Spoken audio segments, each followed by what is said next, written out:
The British upper classes at play. I got the people, I got the flirt, I got the giggle, I got the laugh. Since 1709, Tatler magazine has been sending dispatches from the front line of privilege. He came from Paris, from the Pousse market. Have you seen my polar bear? He's called bipolar.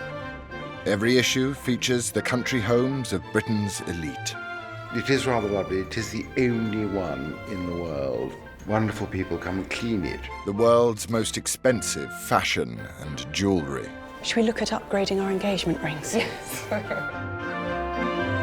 The all-important social scene. Everyone who's anyone is there. Just the people having a good time. And of course, horse racing. I'm in desperate need of a large drink now. With a lineage longer than some of the families it reports on. Tatler doesn't just observe the upper classes. I know him. No, I actually know him. It helps to preserve the rules they live by. Under no circumstances should there be any suggestion of saliva. And provides a knowing guide for those aspiring to join. If you're new in London, you might have a Labradoodle. If you're old country, you probably have a black Labrador that's like 500 years old and farts, but you love it more than your children. We spent 6 months behind the scenes to find out what it takes to be posh in the 21st century. The wrong choice of a tweed, the wrong blue on a Tuesday afternoon, that is something terrible. That is epically terrible. OK, so April, we start with front of book up there. All the trend and fashion pages, jewellery, it list, and then we get into the front of book here. So we've got 100 most invited. I'm just looking. The pictures are good. This is the 36th issue of Tatler under editor Kate Reardon. It's a magazine with a small but loyal readership of 160,000. Kate must get final approval from the magazine's managing director, Nicholas Coleridge, just before it goes to print. Then up there, you've got about how the Whippet has overtaken the pug as the chic dog du jour. Then what? And then we go into communes. So all these amazing stately homes with all the cottages on the grounds have been rented out to all friends and mates and... Like Blenheim, Exactly, that gang. Yeah. Then we've got Who's the Boss. It's a profile by Quentin Letts on Samantha Cameron. So lots of really good insidery stuff there that you won't read anywhere else. Rather nice, that Cameron picture, I think, don't you? It's really charming. The first time I met her, I was tongue-tied. Really? I was. I think that looks good, because looking for the balance of words versus pictures, I think that looks cool. It's a very nice issue. It's a new week, and work on the next issue begins. Kate finally got her dream job 3 years ago. It's a world she knows very well. Tatler has loomed freakishly largely in my life. As a teenager stuck at an all-girls boarding school, I used to devour it. Then, when I was 21 and then was made fashion editor, that was a really, really big deal for me. I didn't really know what I was doing, but I just, made it up as I went along. I understand the Tatler world quite well. I had a very good education. I went to Cheltenham Ladies' College and then Stowe. Morning. I'm a honking great Sloane, and we photograph a lot of Sloanes. We in the UK watch way above the global average of porn. What is Tatler porn? Is it Labradors gambolling, the Queen Mum waving, a band of the Grenadier Guards marching? Stop right there. Every other Tuesday begins with a meeting with the features team, a select group of journalists who are experts in the world of privilege. Pet of the month. I have written to Prince Charles about his alpacas, so fingers crossed. Although Matthew has also written to him about his cow, so we're kind of competing at the moment. It's where Kate decides what stories are stirring the upper classes. Tatler relies on stuff that's going on in the newspapers and in the general press a little bit less than other magazines. A lot of what we come up with is more of a kind of general zeitgeist thing. We'll also be coming back filled with stories and ideas of things that have happened up in the countryside, out at parties, at social events and stuff like that. Someone in a country pub this weekend pointed out to me that half the men were wearing stained green V-neck sweaters, which he claimed was typical proper gents' country attire. I'm married to that. What's the equivalent for women? Perhaps a photo of a model with arrows pointing to each significant piece of clothing, like kind of appropriate country wear, like you should be wearing this. Yeah, that's very funny. The people that we hire tend to have an understanding of this world, but it doesn't mean they have to grow up in it. It didn't mean that they have to grown up going to Pony Club camp, or their dad has to be an earl or something. I'm quite interested in Swiss finishing schools, and there's basically only one left, and it's now taking men. And I quite like to go and sort of be finished off. Matthew Bell is Kate's newest appointment. He joined just 2 weeks ago, leaving behind a staff job as a society diarist at a national newspaper. I'm still gauging what Kate wants because I'm new, and each editor has their own idea of what they want. So, I pitch ideas and she'll say no or yes. That just reminded me of the feature that Mary Flynn suggested, which is how the middle class has ruined everything. The middle class is becoming rich, has sort of destroyed taste in Britain. That they have ruined public schools because now children are so pampered they go home every weekend. So her whole thesis it would be a very funny talking point. Yeah. And a great cover line. Are you posh? No, technically not. I'm half foreign and half sort of intelligentsia. My father's a doctor and my mother's a teacher, so in a way you couldn't get a more sort of middle-class background. I just think people are the most interesting thing in the world, and I suppose the top 10% of anything is probably the most interesting. Good afternoon, Tatler. Most of Kate's team were privately educated and are well versed in the intricacies of upper-class life, but she can never be too sure. One of the incredibly controlling things I do as editor of Tatler is that when somebody arrives, we give them their very own copy of Debrett's new Guide to Etiquette and Modern Manners, and most of them think that I'm taking the mickey. And obviously I thought it was a joke. But no, it was quite serious, and I was thrilled to think I'm going to be working for a magazine that, that expects that of its staff. I mean, most of it I think I knew, but I didn't know that the smart way to eat a pear was with a spoon. True aficionados eat caviar from the small pad of flesh between the thumb and forefinger on the outside of their left hands. Where's that small pad of flesh? Is it there? Social kissing. Under no circumstances should there be any suggestion of saliva. And unless you know someone reasonably well, one kiss is usually enough. Lady Trowbridge once declared that making personal compliments in conversation was in bad taste. Okay, so that's why we find it embarrassing, apparently. But this is no longer the case. However, any compliment should be delicately given. Any attempts to be overly gushy can appear sycophantic and embarrassing to the recipient and creepy to others. I think my favourite rule is that a gentleman is never rude unintentionally.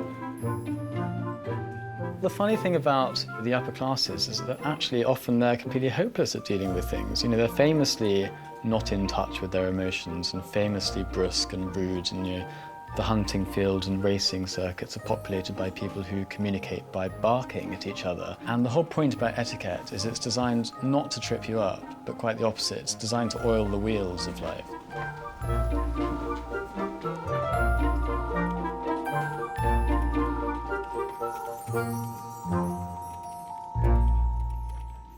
Since its earliest days, Tatler has been a judge of good and bad behaviour, reporting on all the intrigue and gossip of the British upper-class social scene. Tatler is to parties what Horse and Hound is to horses, or the field is to shooting. Today, the bystander party pages remain the place to be seen and are the most renowned feature of the magazine. Is he actually dropping a lighted match into that man's mouth? Yes. Who's that? Why do you recognise her? I don't know, sorry. Is she a TV presenter? She's got the hair to be a TV presenter. Every month, it is Kate who decides who is worthy of making it into the esteemed 7-page spread. Because the thing is, I don't know these people, but I'm fascinated by these pictures. I want to know how she got into that position for a start, let alone the trousers. It doesn't have to be, white tie and costing £12 million, and I don't need to be juggling unicorns between courses. No, we're just looking for a good mix of names and attitude, really. The bystander pages are the first pages that everyone goes to. So it's a bit like reading the newspaper, that men always go to the sports pages, but with Tatler, everyone goes to those back pages, scans the pages, who's in. It has become a very good social document, literally down to the shoes people are wearing, the cocktails they're serving, you know, what the trends in fancy dress are. It's a really up-close look, really from inside, at what's going on within this particular group of people in this country. When Tina Brown ran that on the front page of Bystander, two boys having their first cigar at a Deb's party. This is an event that no longer happens, the Berkeley Dress Show. And these were Debs who were about to go and model. Someone had just been pushed in the pond just before this girl, and I went up and took a few pictures of the tail end of that. And then this boy here, Charles McDonald, he suddenly rushed up and pushed her in. I hate smiling pictures. It was a world that hadn't been photographed very much. I was told by Jane, the editor, that employed me first time off. She had a brilliant rule of thumb, which was, okay, so you're at a party and you're going to come back to me and you're going to have a picture of the Duke and Duchess of Marlborough and you're going to have a picture of Cherry Hall and Mick Jagger. Really nice, happy with that. But the picture I want is the Duke of Marlborough with Cherry Hall. And it took me 15 years. What, to get that actual shot? To get that actual shot, yeah.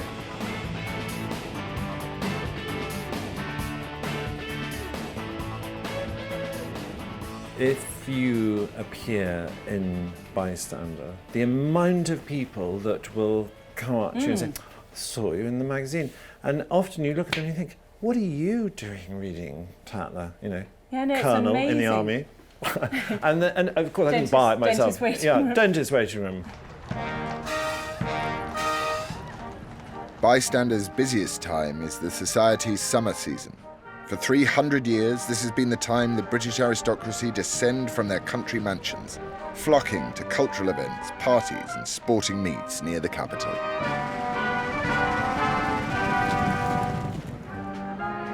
Today, the magazine is covering one of the highlights of the season, the Queen's Cup polo match. This is a high-stress day.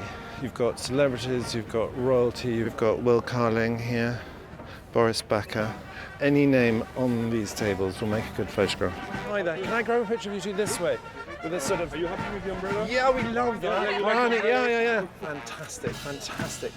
I like the matching, it's working very well. Well done, hands on bottoms, get that close. Yeah, that's it. It's not happening yet. Is it not? No, it's... Give it a bit of time. Yeah. You'll see. Is it percolating at the moment? Here's Ginny Cooper. Hi there, how are you? Can I steal a picture of you? Huddle in, huddle in. Fantastic, thank you. Have a nice day. You can walk towards me a little bit. Yeah. Get the wind up the skirt. A bit Marilyn Monroe. What is it about this event as a polo event that makes it quite Tatler-y? Well, it's very Tatler because it's full of very, very good-looking people. It used to be full of Argentinians being naughty, but it's also very glamorous. It's also been very royal traditionally. I mean, the princes of the kings have always played polo, and so therefore it matches up as a social event, I think. You're very much an insider. Well, no, I'm middle class, and so what I mean is I'm equidistant from lower and upper, and so I wrote a book called Class, and I studied it for about 2 years completely, nothing but the English class system, because you have to understand class in England, because it indicates how people behave in an extraordinary sort of way. What are the upper classes like now? Well, I think they've rather got a lot of black eyes, a lot of posh bashing going on. I mean, poor David Cameron can't cross a road, somebody saying, you know, silly old Etonian, really, which is a bit bad luck for him.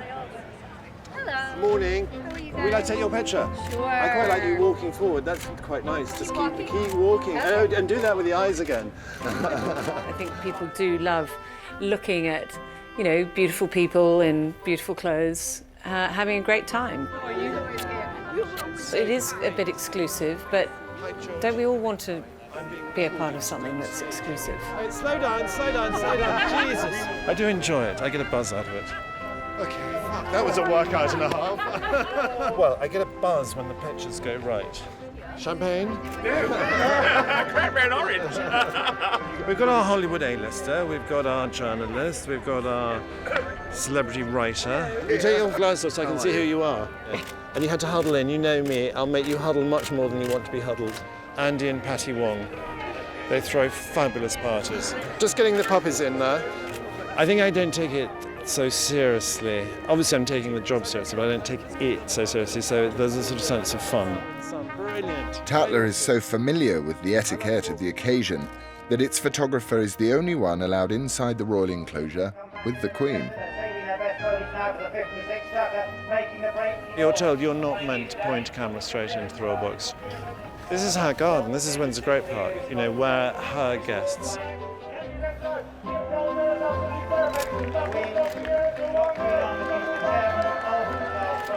With all members of the royal family, you don't interrupt them and stop them for a photograph.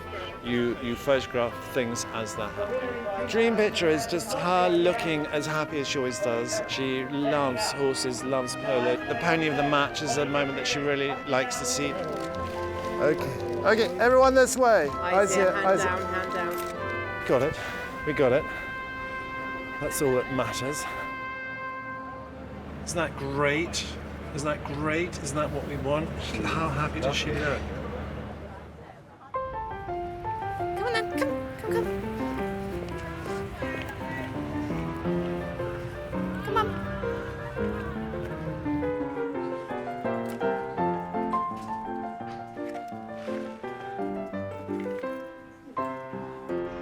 Matthew is now at the end of his first month on the job. How are you settling in at Tatler? How's it all going? I really love it. It's a very civilised place to work. They expect high-quality journalism, they want good writing, and they want access. You know, Kate's big thing is she likes access to people, and that is, in a way, the point of the magazine, is that we are showing the readers this world, so it's no use us being sort of at the window pressing our nose against it. We've got to be inside it. Matthew needs to prove that he can move from middle-class outsider to privileged insider. Kate's deputy Gavandra has set a suitable challenge for his next feature. This is something that Soph and I discussed, the champagne trick, which was my dad's old trick, actually, and we were reading, was it Nigel Dempster who used to do it? Nigel Dempster used to do it. Oh, yes. To get into Gatecrashing, parties, yeah. you just always have a champagne glass, and then you just whip it out and walk into a party, and they believe that you were already invited. We thought we could send Matthew around London with a champagne glass, trying to see how many parties he can get into. We will make you the ultimate gatecrasher, and your story would be... Can you bear it? Of course, yeah. I'm used to hearing it. Diary. First Gatecrash Wills's wedding party. Really? Yeah, it went very badly. I had to like How did you do it? Well, just a lot of police saying, "What are you doing? Go away." There is a kind of something embarrassing about gatecrashing a party. It's quite humiliating being turned away or found out or just not being in the cool gang. It's terrifying. It's a tightrope walk of nerves jangling and egos fraying. I mean, it's ghastly. I don't know why I'm doing it. I must be completely mad. Matthew has set his sights high. Dress, investitures, royal garden parties. He's attempting to gatecrash one of the Queen's garden parties at Buckingham Palace. At 4 o'clock, the Queen, accompanied by other members of the royal family, stepped down from the palace into the garden, which in summer was a glorious Arcadian scene, complete with a lake, flamingos, and white marquees. I think the Queen will mind. I don't want to annoy her. I'm doing it for the readers. Have you gatecrashed? Yes, I used to gatecrash parties at the Hurlingham Club by walking along the bank of the Thames, and climb up the wall. This route is now blocked, and I used to think I was so clever. If you Google Queen's garden party invitations, all these images pop up of what they look like. So I've asked our genius art director if he could just knot one up. Okay, so now I'm going to take it to Alice and have her write my name on it. Hi, Alice. Oh, you've come to see me. I've come to see you. But unfortunately, Matthew's elaborate plans have added up to little more than a social faux pas. An employee of this magazine could never gatecrash a royal occasion. It's got to be something amazing for us to care. But the Queen was just too far. Was going too far. It was just also anything that's like actually illegal. You know, I know. I like my job. I think I'm going to make me sacked. I'm sorry, I didn't think I don't know, are there any particularly amazing parties coming up? I mean, there's the Royal Academy Summer Exhibition. They're quite strict on the door, but everyone goes. Yeah, for some reason the Royal Academy, I think we could... Yeah? Okay. Okay, cool.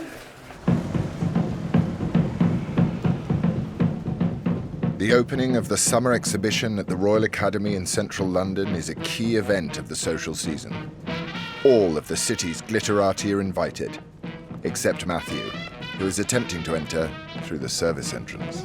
I'm excited because I've never done this waitering trick. I'm just going to walk in as if I've got a job to do and it's the most normal thing in the world. You know, the key to successful gatecrashing is to be utterly confident. I'm just channeling waiter now. I'm thinking waiter, waiter, waiter, waiter. I am a waiter. I'm late for a job. I've got to go and, you know, get ready.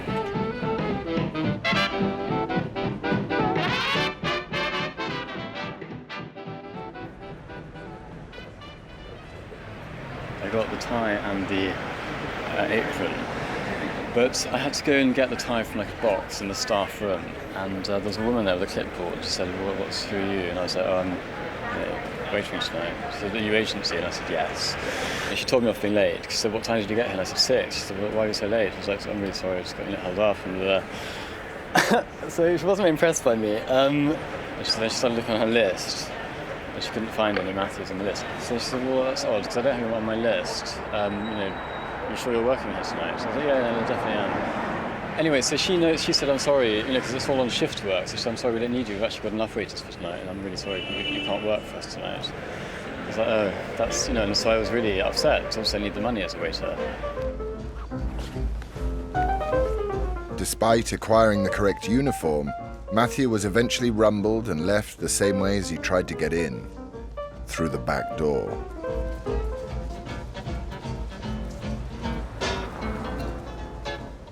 Although much of the social scene is centred around London, the magazine never ignores its rural heartland. What I want is a good spread of stewards either side of this valley. Who's got a 4x4 here? 2 4x4s. An 18th century visitor to this scene might believe that the world has been preserved in aspic for 3 centuries. Today, the magazine is in Leicestershire, covering the revival of a quintessentially English pursuit, side saddle racing. Side saddle almost went out of existence, and it's enjoying quite a revival. Basically, the race is kind of showing people can be as brave side saddle as they can astride, and look pretty damn good at the same time. It's nothing compared to riding at a point-to-point run on a thoroughbred. It's nothing compared to riding at Goodwood over a short distance, but it's crazy and fun and eccentric. Grand and wonderful and ridiculous, and it sort of keys back into an era where women weren't allowed to ride normally because it was unbecoming for women to have her legs apart. Obviously, thank God we no longer live in that world, but I think it just appeals to that English upper-class person who loves to really test themselves in the sporting field, as well as referencing their ancestors and the way that their grandmother might have ridden. You hang on for grim death and hope for hopefully better. Yeah, it's a bit of elbow action and, you know. You said you'd be nice. There's a bit of competitive spirit. Come on. Let's go for it, girls. Bouncing. It's fun, actually. I've been doing it for about 12 years. So ladylike. Yes, but actually when you look at the people doing it, I don't think they're that ladylike.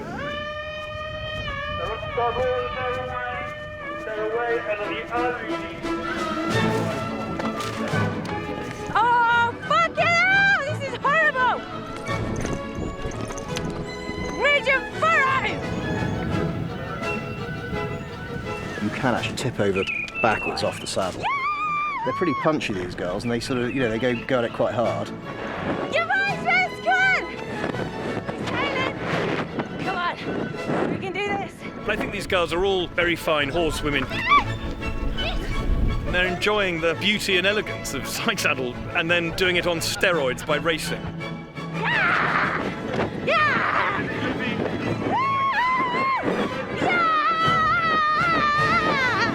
Oh my goodness me, the feeling of that. This horse, an absolute legend. Never been round one of these courses in his life, only ever chase fence. Do you want to have a group photo with yes, all the team? everybody, everyone, team, come on. Yay! Absolutely petrifying, but really fun and thrilling at the same time. I don't know if I'll be doing it next year. I'm very, very in desperate need of a large drink now. Although there's been a revival of these aristocratic traditions, in reality this world has faced a dramatic decline. In little more than 50 years, many of these grand families went from ruling the world to barely being able to afford their own staff. We're in Scotland. We're just leaving Glasgow behind us. Features editor Sophia Money Coots, daughter of the 9th Baron Latimer, grew up amongst these grand houses herself. She now spends much of her time visiting country estates for the magazine's homes section. Everyone who has a big house is desperately trying to find ways to pay for that big house and all the taxes and everything that comes with it. Fully open, that's what we like. Be that letting out your castle, opening it up to punters, having filming there, so Highclere and Downton, you know, total cash cow. Well, I'm just going to kind of drive up like I own it, basically. Yeah, look. Sophia has come to see the 10th Earl of Glasgow, Patrick Boyle, at his family seat, Kelburn Castle in Ayrshire. Lord Glasgow has found a novel way of enticing paying visitors to his 13th century home. A rather distinctive piece of art. I mean, I was quite nervous of this idea, but the Brazilian artist thought it was a really wonderfully interesting idea to do sort of Brazilian mural, really. Yeah, it is. It's a mural on a Scottish castle. We try to give it as much publicity as possible. Yeah. Because other people say, oh, well, you're the castle. The graffiti. all over. Yeah. What do the locals think? I think most of the locals approve of it now. Okay. And there are also a few that don't.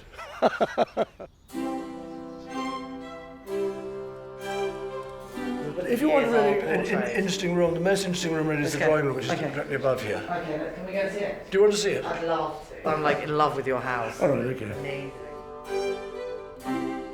It's quite a manageable size. If anybody can remind me the name of that's a certain type of crocodile, and I can't remember what it's called. Yeah, presumably not Scotland, I'm thinking. That is not a Scottish crocodile, no. Wow. I rather love these castles not being perfect. I rather love the fact that the walls are kind of, you know, crumbly. It's all very world of interiors and looks stunning. But this particular part of the castle, slightly more like a French chateau than it is like an English stately home. We got here in 1163, and we were very much... We being your family? We were very much a Norman family.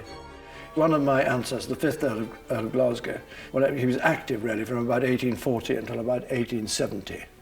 And the aristocracy had incredible power in those days. And the terrible stories about him. Once got irritated by a waiter, and he pushed the waiter through a plate glass window and hurt him quite. And when they came up to him in a very deferential way and said, you know, what are we going to do about the way? He said, just put him on the bill. It's very complicated, I think, this thing about class, and I think it varies in different parts of the country whether it matters or not. But it's certainly now. I mean, in fact, I think if someone like me went about throwing my weight around, I don't think that would go down very well, and I don't think it would be my best way of influencing people. What shall I call you? I'm just calling Patrick. Patrick, great. Okay, look at me, ready, steady, and that's it. Wonderful, wonderful, wonderful. I'm quite good with these kind of people. Do I look grand and important and intelligent? I think you do. You don't even have to try. You're just born with it, babe. Born with it. I went to a boarding school. I went to a school, though, that was, you know, pretty much Tatler people. So you understand the world? Yeah, my father went to Eton, you know. Go, right, let's walk. By the way, a thing of great interest to everybody is this camellia hedge. Our gardener decided to make a camellia hedge. Have you had the same gardener forever? Because it is beautiful. Yes, we have had the same gardener forever. And we're really worried because he's almost irreplaceable. I don't think we're ever going to find anybody else. Why is he getting on? Well, he's sort of, the old school was sort of dedicated to the work, and he's not paid a huge amount. He came here when he was about 21. He's now 60, 68 or something. Okay. He lives on a cottage on the estate. God bless him. You know, we forget in society, isn't it, money and having so much money that makes you, you know, think you're special and different. And I don't think these people have huge amounts of money. They have to work hard for their money now, you know. They aren't sitting around just reading wonderful books and playing piano all day, which is what they were doing 100 years ago. So it's changed completely for the British aristocracy in the past 50 years. Yeah, totally. They're very down-to-earth, grounded, lovely people. As the world it celebrates is changing, the magazine is being forced to change too. We are having Tatler Goes to Poundland, so we're going to go and see exactly what happens in this Poundland store, which is a little bit of a kind of hidden gem in a sort of Notting Hill set. Whether you're a lord who can't afford servants anymore, or simply a frugal toff, Tatler tries to guide its readers through uncertain times. I'm quite excited. Right, should I go this way or that way? Maybe let's start this way. Well, I think it's sort of like this sort of dirty secret that you can go and get anything and everything for £1. Oh my goodness, you can literally get everything. David Cameron was here last week. This is retro chocolate at its best. Okay, so we've got after eights. We've got to get some of those, haven't we? Oh my God. What's your budget for today? Have you got £15. So let's see exactly what we can get for £15. I think we should get some washing powder as well. For £1, that's unheard of. If people knew exactly what was here, I think they would be absolutely stuffed to the rafters. Oh my goodness. Luxury shower cap. It's glamorous. Got to get one of those. I love shower caps. They've got cocktail umbrellas. They've got a cocktail set.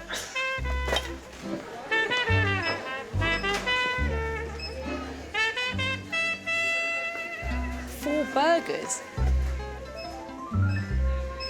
Hello. Hey. Wow. This place is completely brilliant. Oh no, I've gone so over. Okay, we're gonna have to keep some stuff with the things we like the most. 13.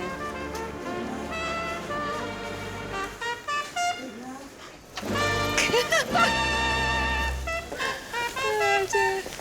It's been an education.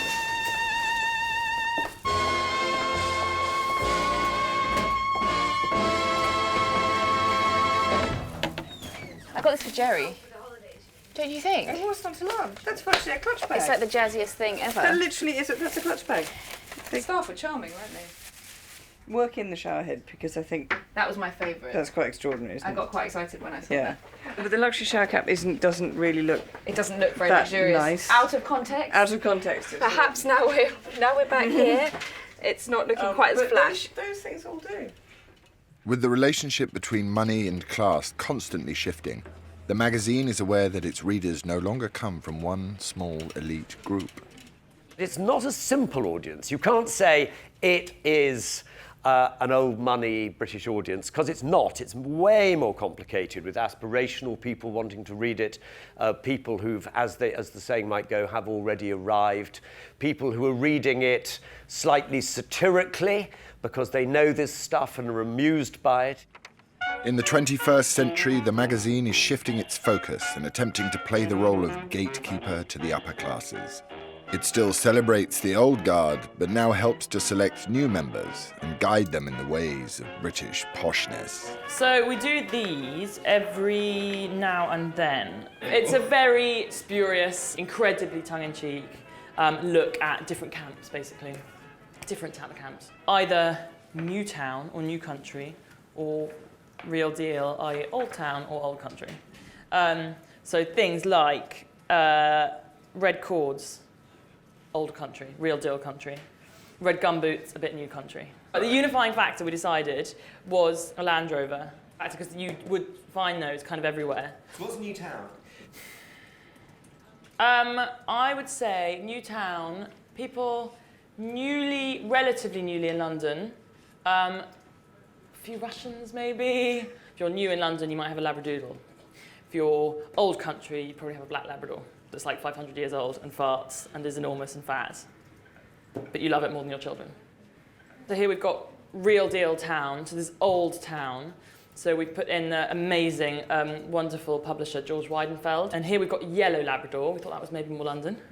We've got the Chiltern Firehouse, because that's the place that everyone's going to now. Cocaine, because we thought that you might find, that's a proper old town drug. What have we got in, I don't know if we had a drug in old country. No, just slow gin. Slow gin in the country is your tipple. And then down in this bit, we've got new country. So those would be people, maybe like some of these Russians, who are moving out to the country. So actually we have got Leon Max, who I think is Russian. He kind of, we thought, represented new country, as does Sherry, a bit new country. And brown Labrador here, we thought.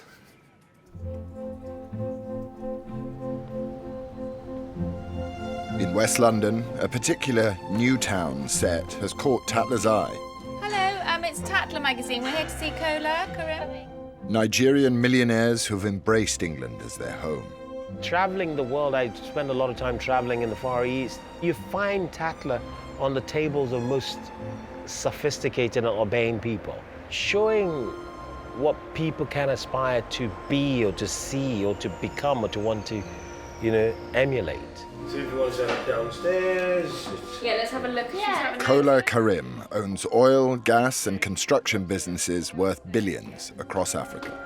Tatler deals with the wealthiest magazine readers in this country, and maybe in the 1950s those people would have been exclusively British. At the moment there are a lot of Nigerians here, and so we expose their worlds and we also cater to them.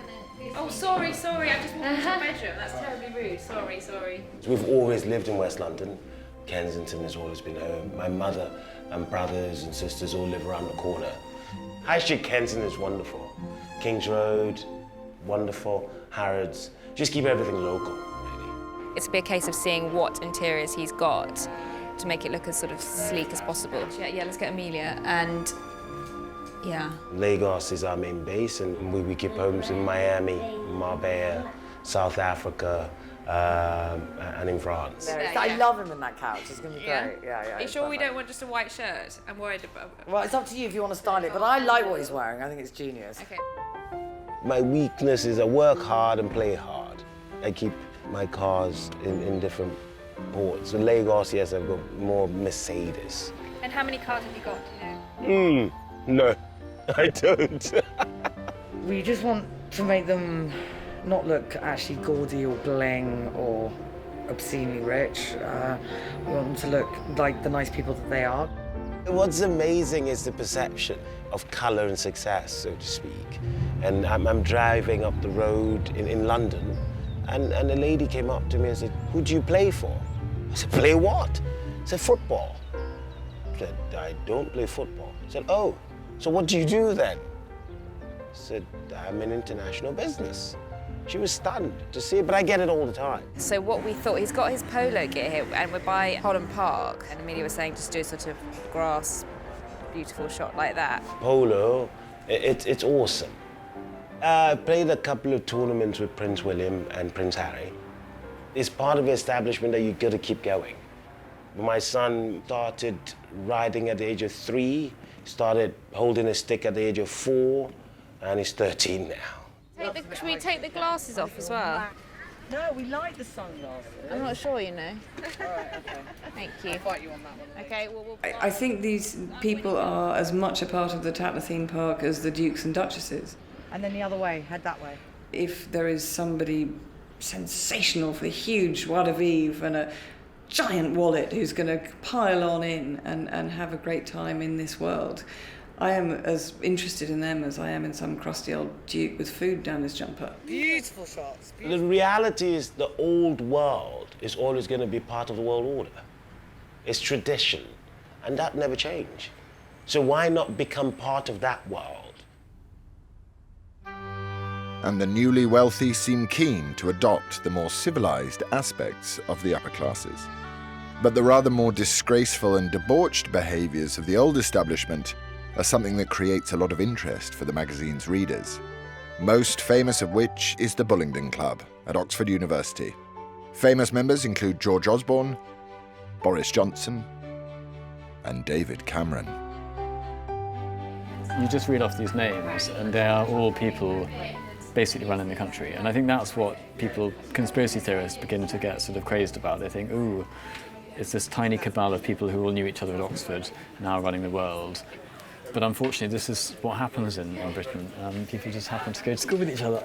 The picture of the Bullingdon Club in which David Cameron is in mysteriously disappeared from public usage. No one is allowed to use it, which is a bit fishy, don't you think? To find out more, Matthew is on his way to Oxford, home of the Bullingdon, to learn about England's oldest and most secretive dining club. The classic Bullingdon thing is to book a private dining room, have the best dinner they can have, champagne, rich meat, endless wine, and then they smash the place up. And then the next day they send a cheque covering their expenses. It's a sort of exuberance of being rich enough to be able to smash up a restaurant and then pay for it. You know, the bad form would be if they didn't pay for it. What I like about where we are now is that everything you can see has stayed the same for 800 years. Nothing has changed. So you could say this is the sort of heart of old England, of the establishment. I grew up in Oxford, and it was just really fun being at school in the middle of Oxford and ragging around, and yeah, I had a really great time. Was it a private school? It was fee-paying, it's true, yeah, I can't deny that. This is Brasenose College, which is where David Cameron was a student. This is Hertford College, which is where Evelyn Waugh was an undergraduate in the 20s. And the point about him is he wrote Decline and Fall, his first novel, satirising the Bullingdon Club. He described it as county families of England baying for broken glass, which sort of sums up everything you need to know about the Bullingdon. My mistake was reading Evelyn Waugh when I was 12. It's a classic recipe for, you know, making a middle-class boy like me interested in the upper classes. Because they just seemed to be having such a fun time, and it was just a kind of world that, it was a kind of romantic world, I suppose, that appealed to me.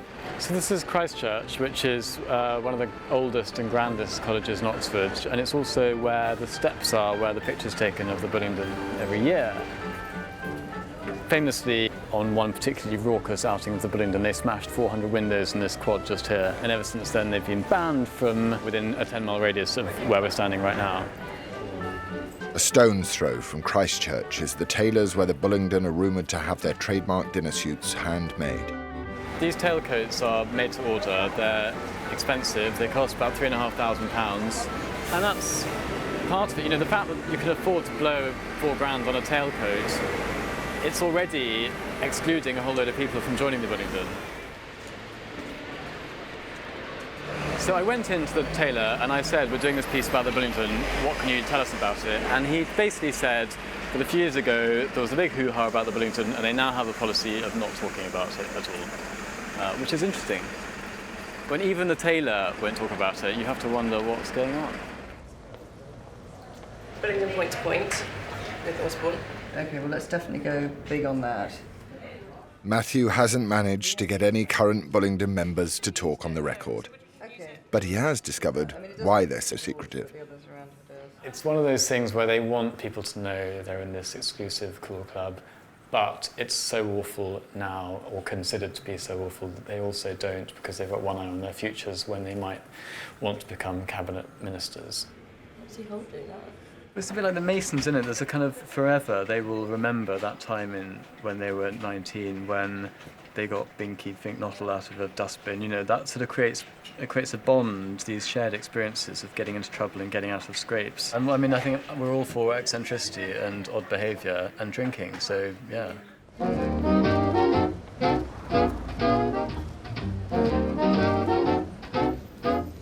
Wealth and high fashion have always been easy bedfellows.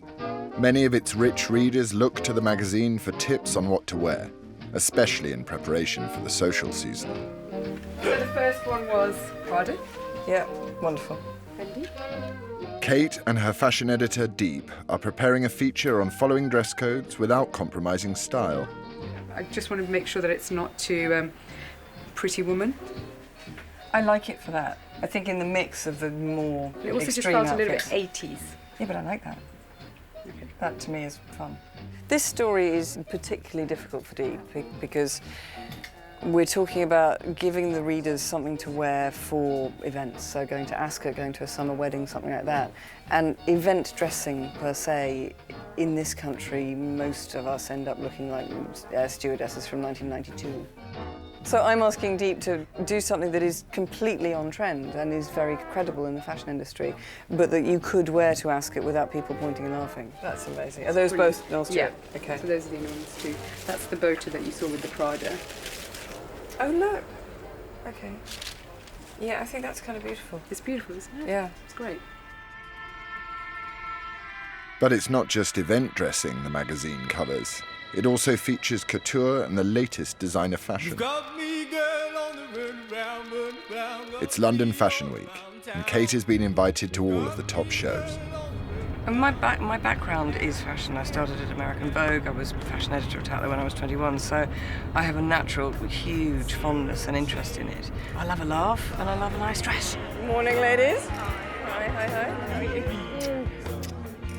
When you see the other big editors at the shows, it's sort of Pony Club Camp versus NASA, where the PR and the designer decides to sit you, specifically in relation to Anna Wintour, is a totally public declaration of your status. You know, if you've been shoved at some far end of the runway in Siberia, this sort of burning cheek moment. And then there's nothing like the smug pride when you feel that you've been given an excellent seat. Thank you. Hello, lovely. Hello. Tatler may not have the fashion kudos of other publications, but Kate knows that unlike the readers of most glossy magazines, her readers can afford all the clothes on show.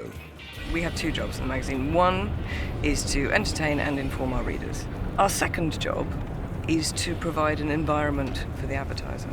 They're buying access to our readers' eyeballs, basically. We have the richest reader of any magazine in the UK. Okay, Kendra's April, Alicia's May. In the sort of background, we've got Rita, Aura, we've got Claudia Schiffer.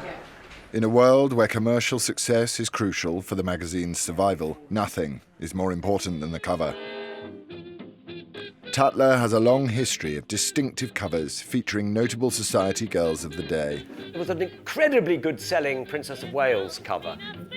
There was a very good Jerry Hall cover one, a Jagger cover one. Kate Reardon has done some quite good ones with Downton girls. I think Downton always sells well on Tatler. Because the one that you liked, which was this one, that's as big as the picture will go. Yeah. And these just don't, you're glossy enough that I find a little bit. For the next cover, Kate and her team have decided on a royal treat, the Duchess of Cambridge. She's particularly relevant for Tatler because anything royal sells Tatler really well. We put a corgi on the cover by himself and he was one of our best ever selling issues. Okay, so I like that one. You like this one? Yeah. This one's a favourite. Without the shine. Yeah. She does not do shoots. She's been very, very clever. She keeps herself very much to herself. She's resisted the advances of probably every single magazine in the Western world. So we're going to use a picture that already exists. I just don't know how she does it. I don't know how she manages to avoid all eye contact with cameras at so many points. She's incredibly clever. It's just like below, it's just sort of looking at people's I mean, this woman is waistline. probably the most photographed woman in the world. Remarkable. And she manages to not get eye contact with a single camera. I mean, it's obviously intentional and it's absolutely Yeah, brilliant because it means that when people like us are trying to put her on the cover, she can swerve it. Even without an exclusive Kate Middleton photo shoot, the team have come up with a rather unusual way to feature her in the magazine. Do you remember those books? When you used to have the doll and then you cut them out and they had tabs around them. And you dress your little... So you do accessories, so shoes, jewellery, bags. So we'll create 5 looks for her that everyone will cut out and put on this doll. So we're saying, Kate, we love you, but, you know, let's be a bit bolder here. Dressing a modern-day princess. So the question is, do we take this head, cut it out, stick it on an illustrated body, do something very weird and funny on the cover? I think not, because I think that we're luring people in because it's saying Kate's fashion makeover, and the funny thing is you go inside and that's you the see, surprise. and that's the surprise. What's it underwear? Are we going blue as like first suggested, or are we going something else? Well, there was something even more to demure, where they sort of They came come down down here. the pretty ones, like 7 rows. Yes, like a playsuit meets Okay. a sort of thing in a nice mint colour or something. We definitely want her in a long pant. We don't want to do anything inappropriate. Suggest royal pubic hair. No, Like, no. not quite the right tone. Brilliant, thank you. Funny.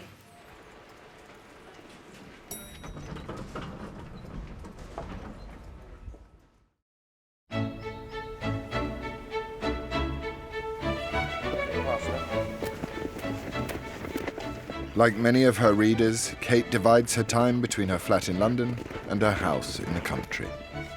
A lot of people take quite a long time to wind down after the working week, but if you get on a horse, it's like meditation, but more fun. And you guys ride together all the time? Yeah, well, we hunt together. Yeah. And then during the summer During the summer we ride a bit. I think Charlie only married me because I ride a grey horse and it matched his. And how did you meet? We went to a dinner party before a party, which neither of us were very keen to go to, and luckily we both decided to go. Was it love at first sight? No. Not even faintly. Kate didn't really want anything to do with me for a long time, and then she met my mother, and that totally changed her mind. Yeah, once I met her, I suddenly thought, perhaps I should take him seriously. We meet at weekends and maybe once during the week. We've made it for nearly a year, and hey, they said it wouldn't last. It seems to work quite well, really. I like the fact that I was marrying somebody who was occupied. And I'm very, very occupied. I was single for a really long time. I only got married when I was 44. And why did you get married so late? I think I probably just missed out on my first and second marriages and just gone straight to number 3.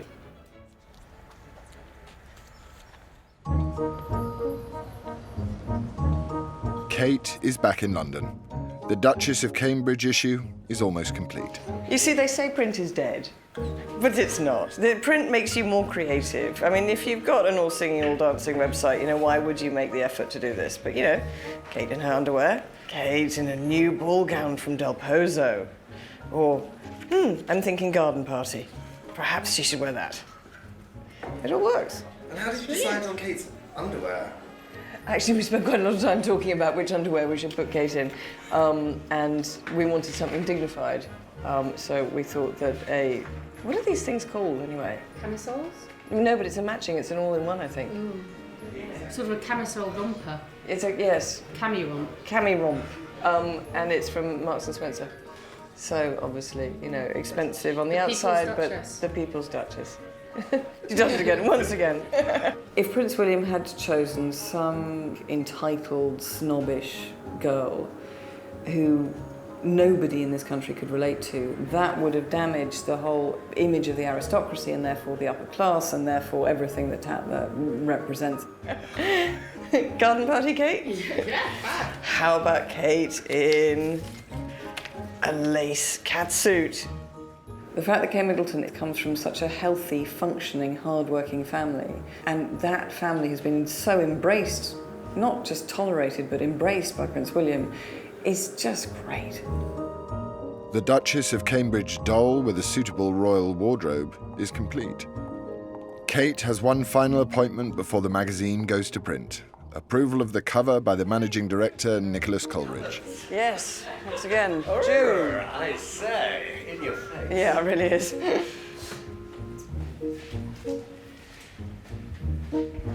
Aha, well, this is what we've been awaiting. Yes.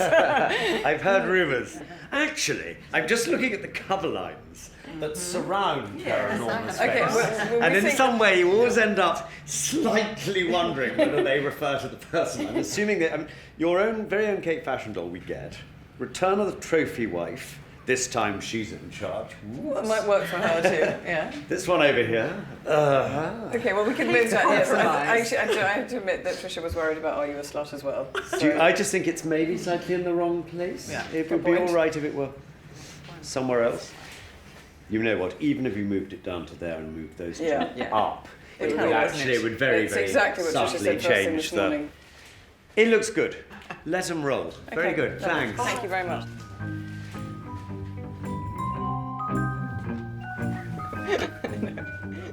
It's not something that had registered in my mind.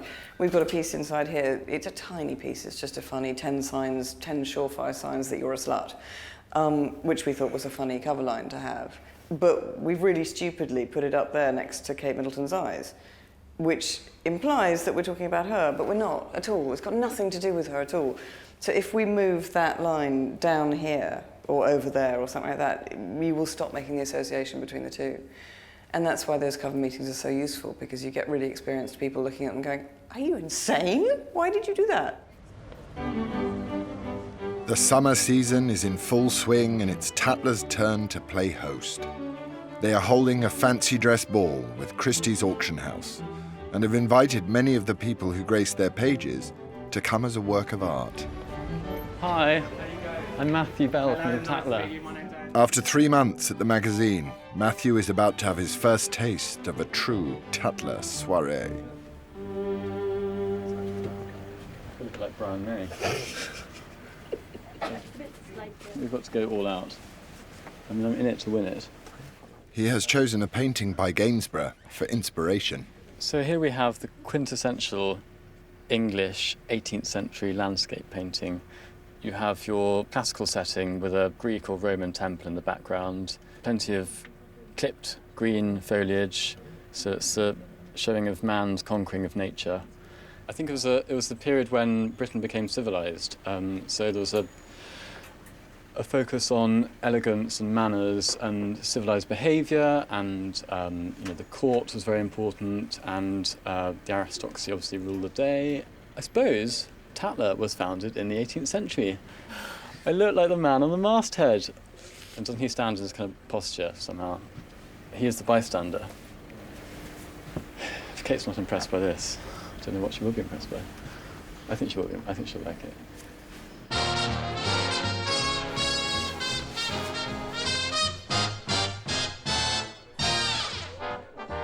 The 400 illustrious guests at the ball will be treated to a sumptuous feast of Motra caviar from Latvia, lobsters from Western Scotland, the finest beef and quail and champagne.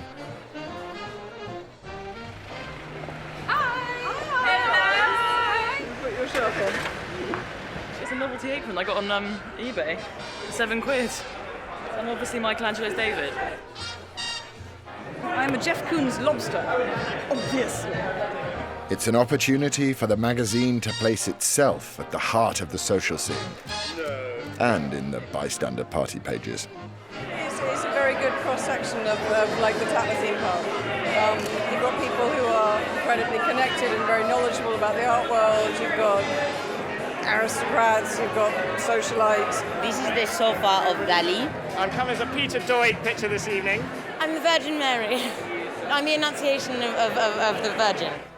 I used to be on the outside and come into these parties and writing about Tatler as a hack, but now I'm on the inside. It's much more fun. How does that feel? Yeah, is everything all right? I feel like a poacher turned gamekeeper.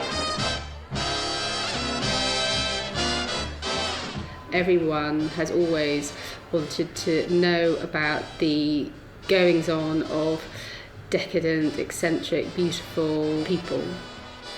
Probably in real life there isn't quite that much taffeta. Maybe people don't go shooting quite that often or go to that many hunt balls, but I think people feel very soothed that the Tatler world still exists.